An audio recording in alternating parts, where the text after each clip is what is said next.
नमस्कार. चला तर स्वागत आहे तुमचं एका लॉंग व्हिडिओमध्ये. हे बघा इथं मस्त सकाळी सकाळी गावाकडची सकाळ बघा किती छान आहे. मस्त चुलीवर पाणी तापत होतं. काहींच्या आंघोळी झाल्या होत्या, काहींच्या राहिल्या होत्या आणि शेवट कारण आम्हीच असतो कधी बी, कारण आम्ही सकाळी सकाळी आंघोळ करत नाही, थंडी असते गावाकडे त्यामुळेच. तर बाकीच्यांच्या झाल्या होत्या, तर मग आम्ही आंघोळी वगैरे करून घेतल्या. चहा पाणी नाश्ते सगळ्यांचे झाले होते आणि सगळ्यांचं सगळं काम झालं की तुम्हाला माहिती आहे आम्ही कुठे जात असतो, शेतामध्येच, आणि तिकडंच काहीतरी आमचा मस्त प्रोग्राम चालू असतो. तर अशाच सगळ्यावरून आमची शेतामध्ये निघायची घाई चालू होती. भाऊ भाऊजाया मुलं सगळे, आणि हे बघा ही छोटं पिल्लू आहे ना, ते बी शेतामध्येच येणार होतं मस्त उरकून. तर बाकीचे काही मेंबर आमचे मोठ्या गाडीमध्ये होते आणि आम्ही मोटरसायकलीवर चाललो होतो चौघंजणं. माझे वडील, मी आणि आमचे दीदीचे पप्पा, माझा भाऊ. आम्ही असे पुढं आलो आणि ते थोड्या वेळातच येणार होते. तर म्हटलं चला आपण मस्त काहीतरी इथं असं व्हिडिओ वगैरे बनवू. तर गहू इतका हिरवागार दिसतोय ना, आणि खरंच इतकं छान वाटतंय शेताकडे गेलं तर. मला तर खूप आनंद आहे बाबा, मी गावाकडची हे मला नेहमी नेहमी जायला भेटतंय, असं काही बघायला भेटतंय. हर एक म्हणजे कोणचंही पीक असू द्या, त्या पीकमध्ये मला गावाकडे जायला भेटतंय, बघायला भेटतंय. हे बघा इथं कांदे लावलेले आहेत. इतकं छान वाटतंय तिकडे गेलं की. मला तर खरंच खूप मजा येते गावाकडे. आणि टमाटे लावलेले आहे त्यांनी, एकच झाड आहे बरं का ते टमाट्याचं. इतके टमाटे येतात ना त्याला, हे बघा एका टायमाला त्याला 2-2.5 किलो असे टमाटे निघतात. तर एका झाडाला एवढे टमाटे येतात. मिरच्याही लावलेल्या आहेत त्यांनी, पण हे अजून मिरच्याला काही आलेल्या नाही आहे मिरच्या. तर हे गहू लावला आहे, गव्हामध्ये मेथीची भाजी आहे, खूप मोठी मोठी झाली ती भाजी. तर म्हटलं चला आता मला दुपारून घरी यायचं होतं, तर त्यासाठीच ते म्हणले तुला काही माळवा घेऊन जा. तर मी मेथीची भाजी त्यामुळंच काढत होते. आणि शेपूचीही भाजी आहे त्याच्यामध्ये, अजून ती तांदूळाचीही भाजी आहे. तर मी मेथीची भाजी काढत होते आणि माझा भाऊ तिकडं आहे ना, तो शेपूची भाजी काढत होता.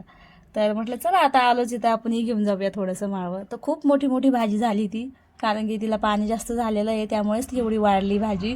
आणि गव्हाला सारखं सारखं पाणी लागतंय ना, तर मग भाजीलाही पाणी जातं, तर म्हणूनच ती भाजी एवढी मोठी मोठी झाली.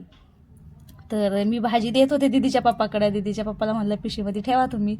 हे बघा कोथिंबीर आहे लावलेली, कोथिंबीर मी खूप मोठी मोठी झालेली आहे.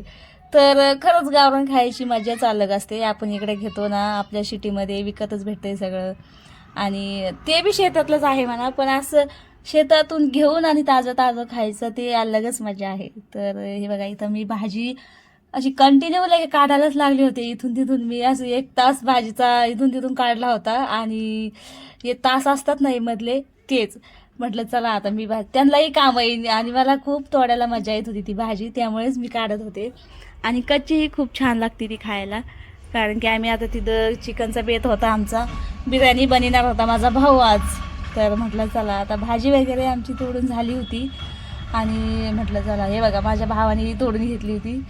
तर त्यांनी कोथिंबीर शेपूची भाजी असं काही त्यांनी तिकडून आणलं होतं. त्या साईडला बी आहे, पण मी एवढ्या लांब गेलीच नाही, अलीकडूनच सगळं काही घेतलं. म्हटलं चला आता.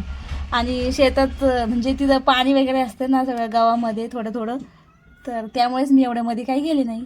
तर म्हटलं चला आता जाऊया. तर इकडे गेलो आम्ही. मग म्हटलं चला आता ही पिशीमध्ये भरून ठेवते. ही भाजी कोणाला माहिती आहे का, मला नक्कीच नाव सांगा. मला तर नाव माहिती आहे, तुम्हाला तिचं माहिती असेल ना, पण तुम्हाला माहिती कमेंटमध्ये सांगा. तर इथं मस्त आता आम्ही स्वयंपाकाला लागलो होतो, कारण की माझा भाऊ आला होता चिकन ते सगळं घेऊन, आणि ते मोठ्या गाडीतच येणार होते सगळे, तर सगळं सामान त्यांनी घेऊन आले होते. म्हटलं चला आता मला नुसतं धुवून द्यायचं होतं त्याला, आणि तो बिर्याणी बनवणार होता. आज आमचा तोच बेत होता शेतामध्ये.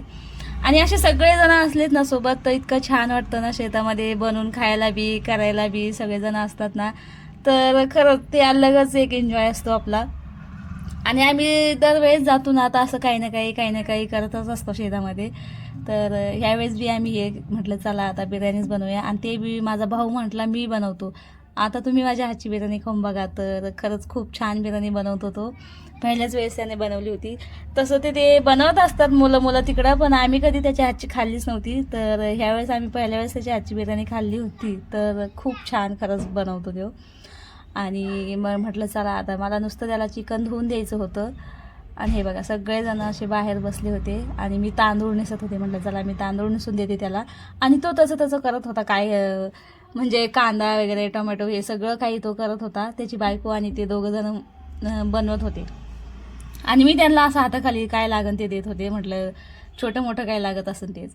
तर तांदूळ नेसून दिले, कांदा कापून दिला, असं वगैरे सगळं काही काम असेल ते छोटं मोठं.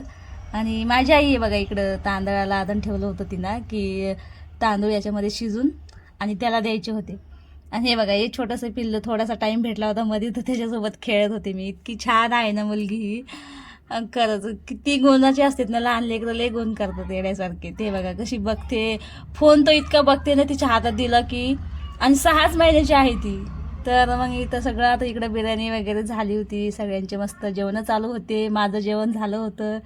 म्हटलं चला आता मी माझ्या ब्लॉगची एंड इथंच करते. आणि आता आम्ही निघायच्या तयारीमध्ये होतो कारण की मलाही घरी यायचं होतं आणि उशीर झाला होता, आम्हाला तिथे 6 वाजले होते.